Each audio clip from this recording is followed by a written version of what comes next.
Sí.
Good evening, everyone. We'll call our meeting to order and begin with the land acknowledgement statement. We acknowledge the ground on which we live is the traditional territory of Caldwell First Nation, of the Three Fires Confederacy, and the original people of Point Pelee and Pelee Island, and its surrounding lands and waters, and that of Huron-Wendat and Wyandot peoples. We recognize and respect the First Nations who are stewards of the land and waters of Turtle Island and who have embraced this stewardship since time immemorial.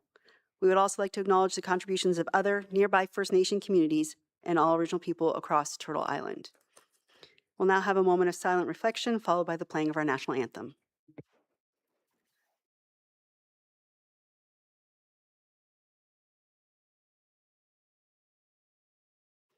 Please stand for the playing of the national anthem.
Okay, we have the adoption of our agenda for the July 14th, 2026 regular council meeting.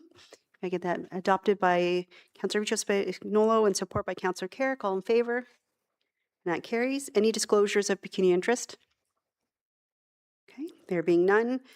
Looking for adoption of our minutes of the public planning meeting, regular meeting of council, and closed meeting of council held June 23rd, 2026. Moved by Councillor Segan, support by Councillor Carrick. All in favor? And that carries. Mayor's comments, just a few for today. I'd like to begin with the update on Front Road. So our storm reconstruction project continues to progress very well. And over the next couple of weeks, crews will be completing the remaining asphalt paving, line painting, and restoration work. To ensure the safety of both workers and motorists, the northbound curb lane will remain closed while restoration activities are underway. And then once the roadway work is complete, the project will move into its next phase, which is the construction of the 2 new pump stations, one at Adams Lane near the Riverdance building and the other at G. Craig Park on Ream Road. I'd also like to invite everyone to our next LaSalle Night Market on Sunday, July 26th from 4 to 8 p.m. here at the Town Hall. It's a wonderful opportunity to support our local businesses, enjoy great food, and shop from our local vendors. Residents can also participate in a free yoga and Pilates class throughout the evening. Class times are available on the town's website, so be sure to bring your yoga mat and there will be something for everyone to enjoy. And finally, I'd like to remind residents that Monday is my Mondays with the Mayor, which will take place from 9 to 11 a.m. If you'd like to stop by for some conversation, no appointment is necessary. Just simply check in at the reception. And if you can't come during those hours, feel free to reach out and we can arrange a different time. I don't know if you'll notice at home, but we do have a new camera system, so bear with us. Hopefully it works well for us this evening. It is our first time using it, and it's a better system, I think, for the people viewing on the other end to see who's actually talking. So it should be interesting to see how it goes this evening. We don't have any public meetings or hearings, so our presentations and delegations is Tourism Windsor-Essex Pelee Island, and joining us we have Invest Windsor-Essex and our TWEPI CEO, Gordon Orr, who will be presenting this evening, and a whole lot of other people. Well, you're in luck. I look better in HD as well. Good evening, Mayor Meloche and members of LaSalle Town Council. It's indeed my pleasure to be here. I'm privileged to lead the tourism organization as well as the economic development organization for the region. And I can only do so because of the talented team that you note are behind me. I'm very lucky to work with Jason Toner, Joe Gonzalez, Sabrina DeMarco, Ed Dawson, Wendy Stark, and Gina Merritt-Debenko. And I thank them all for being here. So thank you for the opportunity to provide an update of the work of Invest Windsor-Essex and Tourism Windsor-Essex Pelee Island, as well as present the alignment recommendations completed by Northguide Consulting. And I'll begin with a brief overview of the performance of both organizations before discussing the recommendations that are going to be before Council today. Slide, please. Next slide, please. There we go. I'll begin with Invest Windsor-Essex. Economic development continues to be much more than just attracting new investment.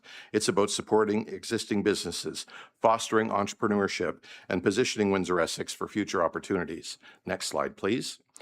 These performance metrics highlight another strong year for 2025 economic development. Invest Windsor-Essex facilitated more than $382 million in new investment, 961 new jobs, 56 business expansions, and 86 business startups. Next slide, please. During the year, Invest Windsor-Essex, through our Small Business and Entrepreneurship Center, delivered over 1,200 one-on-one consultations and 105 business support sessions with more than 2,200 attendees. Next slide, please. Our communications and marketing efforts continue to extend well beyond our borders. Top website visitors come from Canada, the United States, China, Singapore, and Germany, reflecting the international audiences we are reaching through our investment attraction and marketing efforts. Next slide, please. Looking at some of our past highlights, we finalized Invest Windsor-Essex new 2025-2028 strategic plan, providing a roadmap focused on investment attraction, business growth, innovation, and stakeholder communications. And the region also celebrated significant investment in advanced manufacturing. And at the same time, we continue expanding beyond automotive through targeted industry diversification initiatives. Next slide, please. I'd like to now turn to Tourism Windsor-Essex Pelee Island. Tourism continues to be a critical component of the Windsor-Essex economy and quality of life. The work that Tourism Windsor-Essex does goes well beyond attracting visitors. It supports local businesses, promotes our municipalities, and strengthens our community pride. Next slide, please. Last year, Windsor-Essex Pelee Island welcomed more than 5.1 million visitors who generated $816 million in visitor spending. Tourism is a vital industry as it remains a significant economic generator and job creator. Next slide, please. Those economic outcomes are supported by highly effective destination marketing. 2025 showed record-breaking engagement, and we know that awareness creates interest, and interest creates visitation. Next slide, please. This year, our official visitor guide launched on April 23rd. It includes 292 tourism partners with 40,000 printed copies distributed and over 79,000 digital views to date. Next slide, please. And our partner programs. More than 550 partners were featured through our partner programs, and these collaborative efforts and initiatives help drive visitation across all municipalities. Next slide, please. I'd like to now turn to the purpose of today's report. And earlier this year, with the support of both Invest Windsor-Essex and Tourism Windsor-Essex Pelee Island Board of Directors, we retained Northguide, an independent consulting firm, to undertake an objective review of how Invest Windsor-Essex and Tourism Windsor-Essex Pelee Island could best position themselves for long-term success. So over the last 4 months, Northguide reviewed governance models from across Canada, organizational and financial information, conducted stakeholder interviews, and facilitated workshops with boards and staff. And their recommendations are evidence-based, practical, and designed to strengthen regional service delivery while building on the success that both organizations have already achieved. Next slide, please. This slide captures what I believe is the most important message in the report. Northguide concluded that both organizations are highly respected and performing effectively. This review was not initiated because of financial challenges or organizational shortcomings. Rather, it's recognized as an opportunity to build on our existing strengths. And the opportunity lies in creating a stronger governance structure, consolidating administrative functions where appropriate, improving operational coordination, and reinvesting efficiencies into expanding our capacity. So the objective is a stronger organization, not a smaller one, and any efficiency should allow us to do more for the region, not less. Next slide, please. Northguide's first recommendation focuses on governance. They recommend replacing the 2 current boards with one unified skills-based board of approximately 9 to 11 directors. Now, that board would be selected using a skills matrix to ensure expertise in areas such as finance, governance, legal, marketing, communications, tourism, and economic development. Importantly, the Mayor of Windsor and the Warden of Essex County would also continue to serve, ensuring strong municipal involvement. The Mayor and the Warden may each designate a member of their respective councils as an alternate with full voting and quorum rights. I'm sorry, I read that wrong. They would be able to do that in the absence of the Mayor and the Warden. And this would ensure consistent municipal representation and accommodate scheduling conflicts and other official commitments. Separate advisory committees for economic development and tourism would provide specialized sector expertise. Next slide, please. One of the most common questions we received is whether either organization's brand would disappear, and the answer is no. Northguide specifically recommends maintaining both Invest Windsor-Essex and Tourism Windsor-Essex Pelee Island as distinct business units under one legal parent organization. Both brands have built significant credibility with very different audiences, and maintaining those identities protects the equity that has been built in them up over the years. And any future consideration of branding would only occur after the organizations have successfully integrated operationally. Next slide, please. The next recommendation focuses on our shared services, and rather than duplicating administrative functions across 2 organizations, Northguide recommends consolidating areas such as finance, human resources, and information technology support. And by consolidating these services, we would create operational efficiencies, and any efficiencies achieved would be reinvested directly into expanding services and regional growth and prosperity. Next slide, please. Integration is much more than governance. It's also about creating a shared organizational culture. Northguide recommends beginning immediately by developing shared mission, vision, and values between both organizations. And the report also identifies a long-term objective of eventually bringing both teams together into one shared location by 2029. Next slide, please. Northguide recommends a careful phased-in implementation. Phase 1, beginning this year, focuses more on the governance, legal structure, shared mission, vision, and values, and establishing the foundation for the integrated organization. Phase 2 introduces shared services, harmonized policies, formal referral pathways, and greater operational alignment.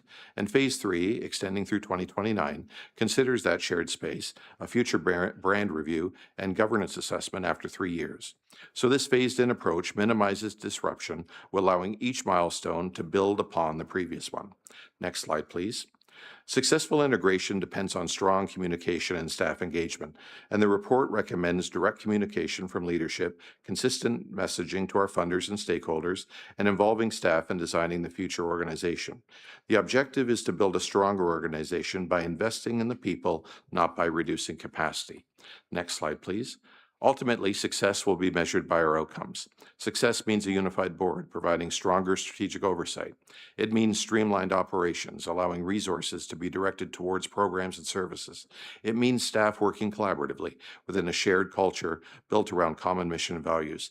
And most importantly, it means the region continues receiving exceptional service from 2 trusted brands that are now working even more effectively together. Next slide, please.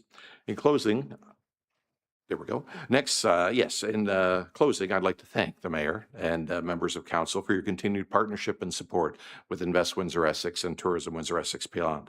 In particular, I'd like to thank Mayor Meloche. Mayor Meloche has served as our board chair of Tourism Windsor Essex PLL for 4 years, and she's done so very well, and her support and leadership have been invaluable to me. Thank you very much, Mayor, and of course, our organization. I'd also like to recognize Dawn Hadre. Dawn, as you know, is your Director of Strategy and Engagement, and Dawn works for both of us. She attends our tourism meetings, she attends our economic development meetings, so she's a great collaborator and partner, and we appreciate it, Dawn. So together, Invest Windsor Essex and Tourism Windsor Essex PLL will continue attracting investment, growing businesses, supporting entrepreneurs, welcoming visitors, and strengthening the long-term prosperity of our region.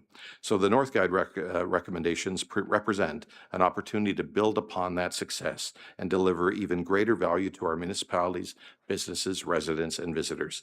So I thank you very much for your time today, and we'd be pleased to answer any questions you may have. Thank you. Thank you very much for the presentation, and thank you for the kind words. I've enjoyed my time on TWEPI, and I think you guys are moving in a really good direction. Members of Council, do you have any questions or comments regarding the presentation? So I'll go with Councillor Segan and then Deputy Mayor Capata. Through you, Mayor. First of all, thank you, Mr. Orr, for your presentation. I can't find any fault with it because you went to high school with my wife. So in case she's watching. But anyway, I really like the philosophy that you have as far as a skill-based leadership board. I think that's a really plus for the organizational structure. So I congratulate you. Thank you. Deputy Mayor? Thank you, Madam Mayor. Through you again, Gordon. Like I said, the last time we had discussed Invest Windsor Essex, some changes have been made that I appreciate, that I personally wanted to see, and I appreciate you bringing the team here so I could say to them, thank you, right? It's when you critique, you expect things to move forward. You've moved forward in a great and proper direction. I like the plan that you've brought forward, and I hope that you will bring your successes back to LaSalle as we start to move forward, because we asked for them and you've delivered. So I appreciate that. I want the public to understand that if you don't engage with organizations such as yours and make change, then we don't start to move forward. So to the Invest Windsor Essex team, thank you for coming. Keep coming. And on behalf of the mayor, I'd say you're welcome here anytime. Thank you. No other questions or comments?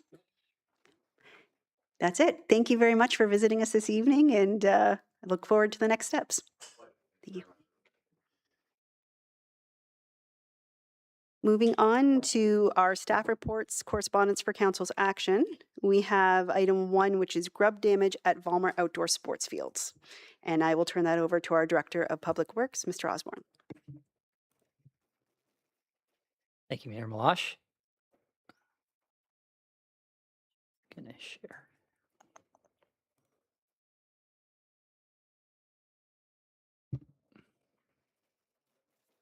Okay. This spring, we had noticed and we have found there's had been some significant grub damage at the Vollmer soccer fields. So much so that a few of the fields we felt necessary that we have to close them for the season, which was quite unfortunate. We worked with Culture and Rec, and in turn worked with the Stompers to come up with a, interim solution for their schedule. We created a couple temporary fields on the south side of Judy Recker. We had to temporarily closed some fields, but I believe we were able to reopen them again at another point. And then we also used a field at Sandwich West Park for the larger size field. So that collaboration with Culture and Rec and the Stompers went very well, and we were able to get through this season. We also used that opportunity when the fields were closed to do some additional seeding and maintenance on the closed fields.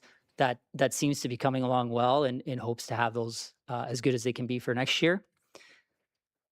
Let's go back to the picture. Oops. But what we want to do, what we're asking council for tonight is an additional $35,000 to do a late summer grub control application. This would be done as best as we could to time it up with a rain event. It has to be done, or it's best done before it rains or before it's watered.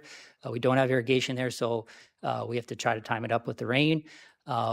We have checked with the ministry, and it would be using the appropriate product for this application.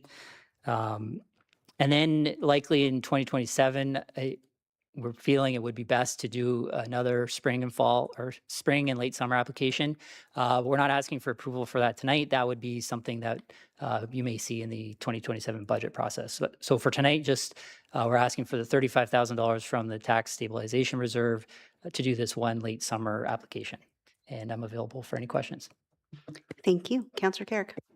Thank you. So I'm assuming the timing in September is the appropriate time when the fields aren't being used, obviously.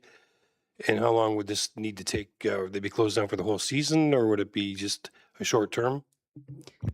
I believe it's recommended to stay off them for about 5 or 7 days. So it does work out well that the season is over. It is the appropriate time to do the treatment. So those two things, it did somewhat line up.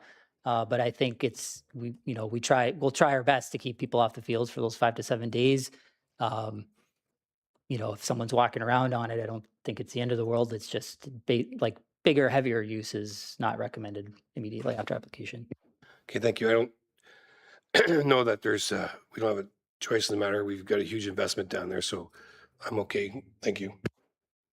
Councillor Segan. Thank you, through you, Mr. Muller, or Ms. Mosh. Thank you for the prompt response. First of all, to this issue, I think these are good first steps. It's much appreciated, I think, by the users.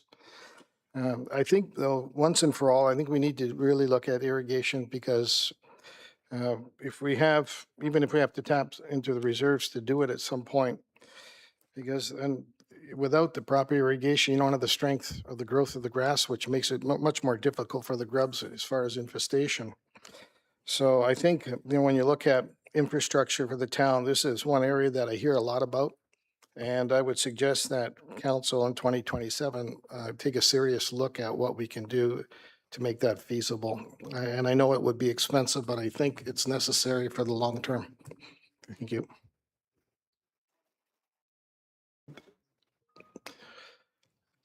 Do we need to do that now, though? Because if we're going to be talking about it for 2027, whatever the council would be at that point, I suppose that it would be appropriate then. So why don't we do that? Okay. Yeah. So if council would agree with that, have a report as far as the feasibility on it.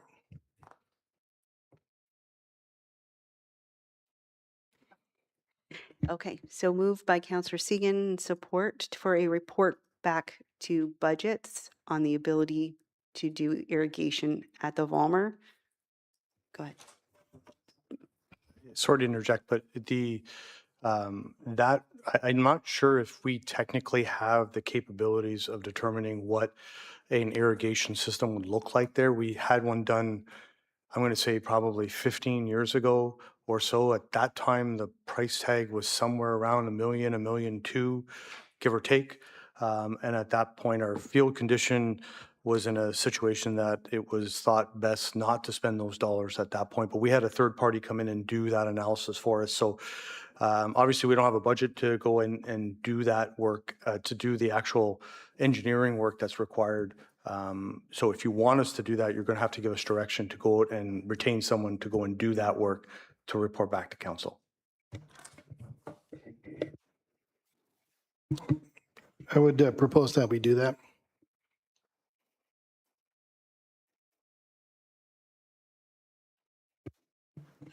Can I just, Go ahead. for it, so can this not be, can this not be referred to budgets? Because at the same time, I don't want to go for an engineering report until budgets. I want to look at, I would like to ask for it at that time, and then we can move it forward. I'm not comfortable with spending the money right now at that, until we get to budgets. So we could look at it at budget time, I'm okay with that, and if we need to get a report, then we can look at a report. I'm okay with that, and then we need to look at various ways to offset the funding, whether it's user fees or whatever. There needs to be a whole complete package that helps come with that. So I would be more comfortable with that going to budgets for the engineering report itself. Councillor Segan. I would support that because that was my initial thought to begin with.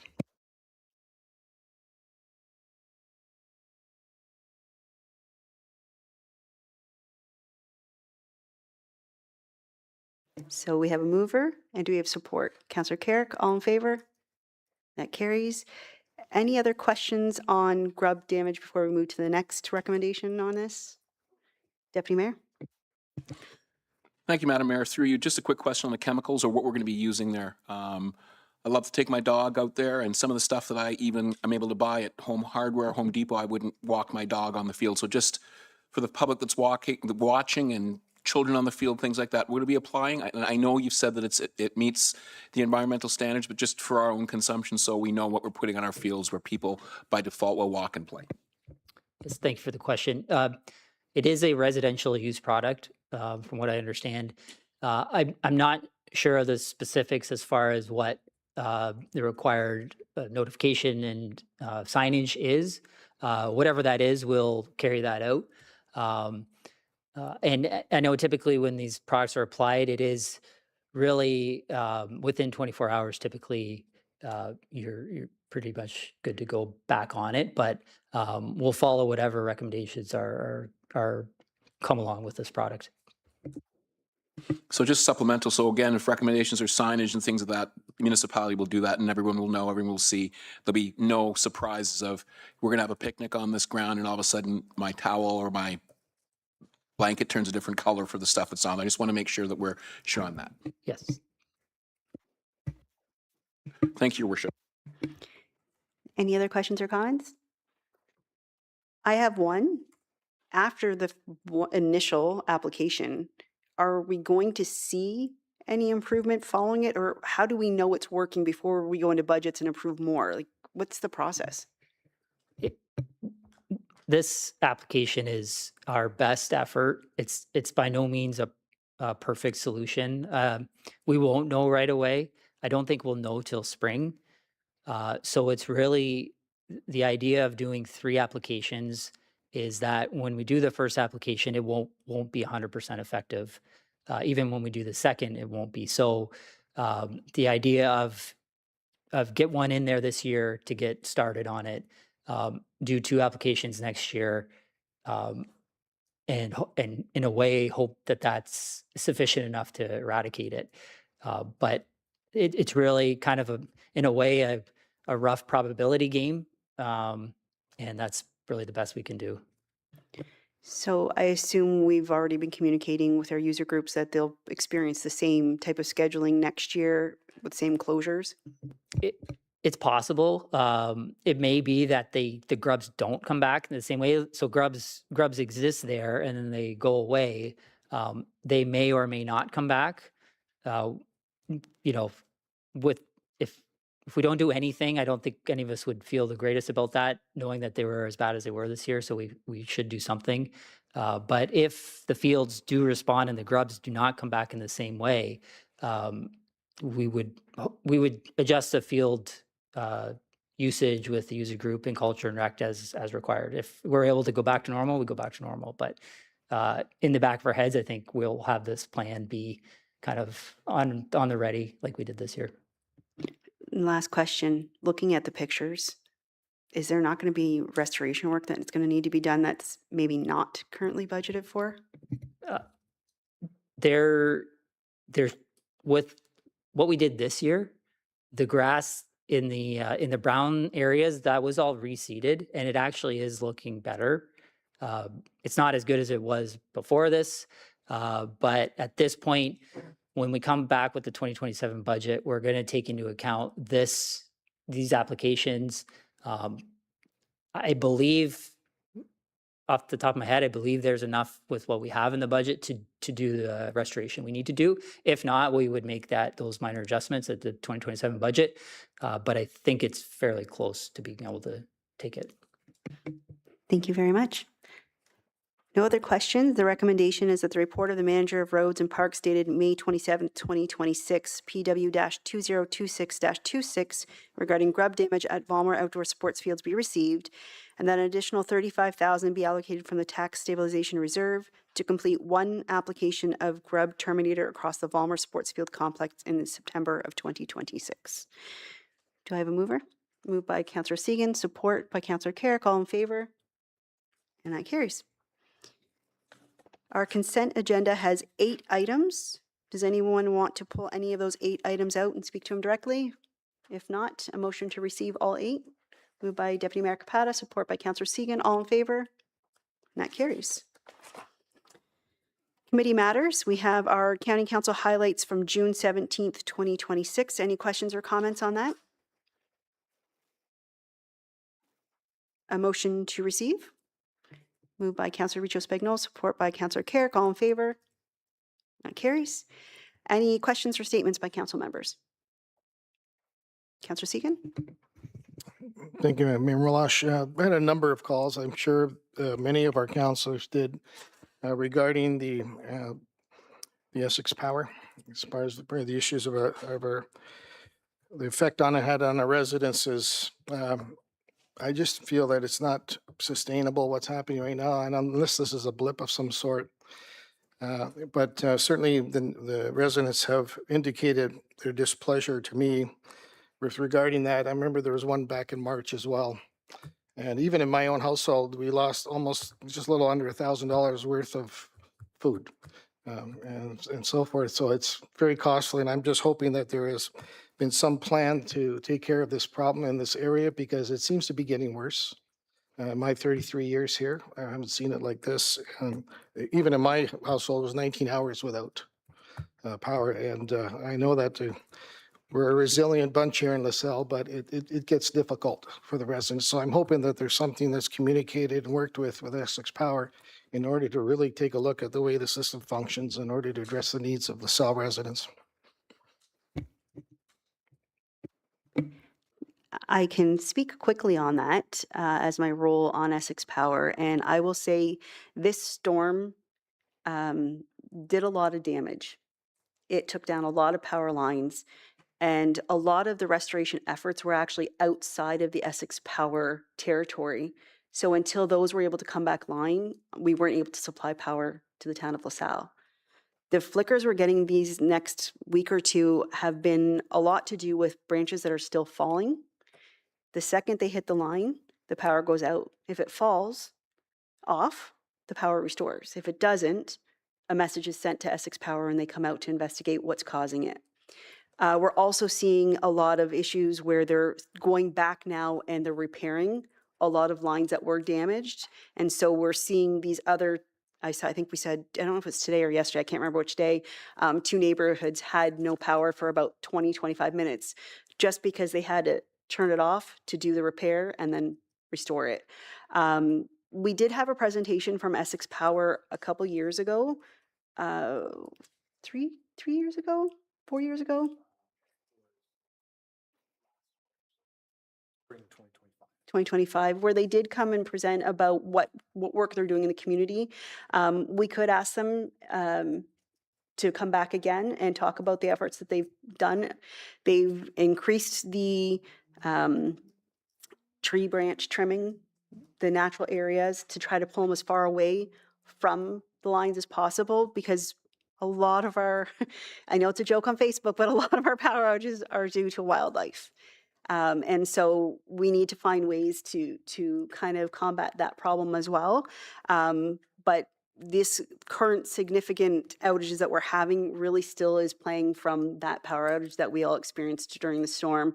And I, like you, were concerned and looked, I was also out for about 10 hours, but I looked at mapping across Windsor, Essex, and up the 401. And we by no means were by ourselves. There were others who are out significantly longer than us. And I think they did a really good job. I believe they even had people from Quebec, not for especially Essex Power, come down to actually help with the efforts in our communities, because it ended up being a lot bigger than I think anyone expected. So if you're interested, we can ask them to come back again to share their information and just give us an update on the work they're doing. Thank you. And just a quick follow-up. I appreciate the response. I know that we're communicating out to the town as far as these events and then what's causing them and what the timelines are, because I've seen some of those. I think the other thing is residents, like you just explained a lot of it. I don't know if I saw all of that out there, but I think if we can communicate more with the residents so they have an idea of, you know, what the status is and what's happening, what the causes are and so forth. But I appreciate your response. Absolutely. And I think it's something we have to be aware of over the next few months as we do Malden Road, because there will be instances where power will be out to do the work as they do the utility work to prepare for construction on Malden Road. So we'll see what other information we can get brought back in the future. Any other questions or statements? No? Notices of motion? No. I do have one, so I'm going to cede the chair to Deputy Mayor Akapada.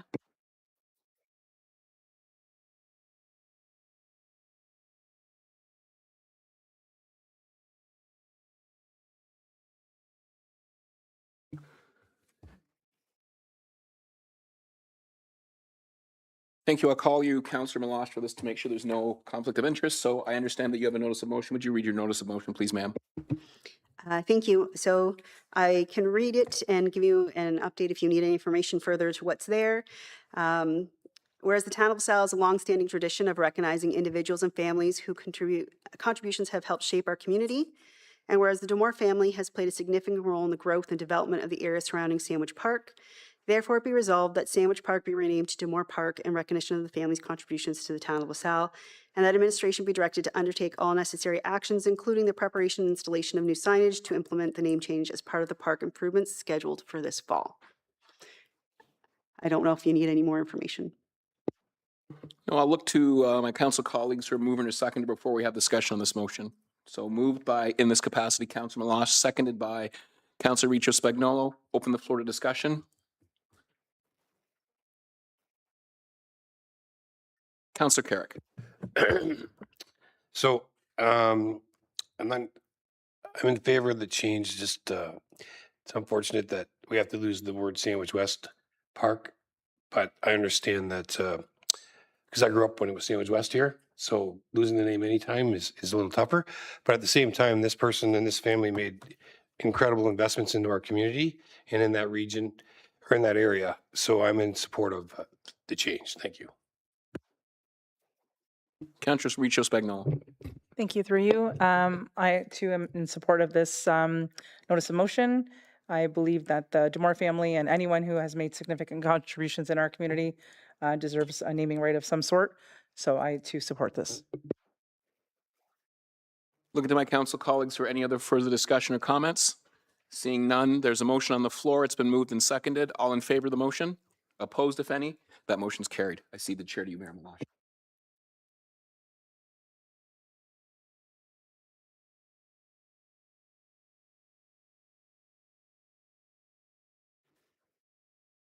Any other notices of motion before we move on? None? We have a closed session report out. A closed meeting of council was held on June 23rd, 2026 in accordance with section 239, subsection 2, subsection D of the Municipal Act 2001 to discuss labor relations or employee negotiations. Council received information from administration and no further action was taken. A closed meeting of council was held on July 14th, 2026 in accordance with section 239, subsection E of the Municipal Act to discuss litigation or potential litigation, including matters before administration tribunals affecting the municipality or local board, being a matter regarding the Howard Bouffard secondary plan. Council received information and provided direction to administration. For bylaws, we have 3 this evening. Bylaw 2026-045 being a bylaw to authorize execution of a developer's subdivision agreement with LaPera Family Holdings. 2026-046 being a bylaw to stop up and close an alley system lying north of lots 294 and east of lots 294 to 302, both inclusive, and an alley system lying north of lot 289 on registered plan 731, LaSalle, and to authorize the sale of these alleys to LaPera Family Holdings Incorporated. And finally, 2026-048 being a bylaw to amend zoning bylaw 8600 as amended, the town's comprehensive zoning bylaw as amended. So we're looking for first, second, and third reading and finally pass this evening. Moved by Councillor Ruchos Bagnols, support by Councillor Segan. All in favor? That carries. Our confirmation bylaw 2026-049 be given a first, second, and third reading and finally passed. Moved by Deputy Mayor Capata, support by Councillor Carrick. All in favor? And that carries. Schedule of meetings are listed on the agenda. Thank you for joining us in person or online. Have a good night.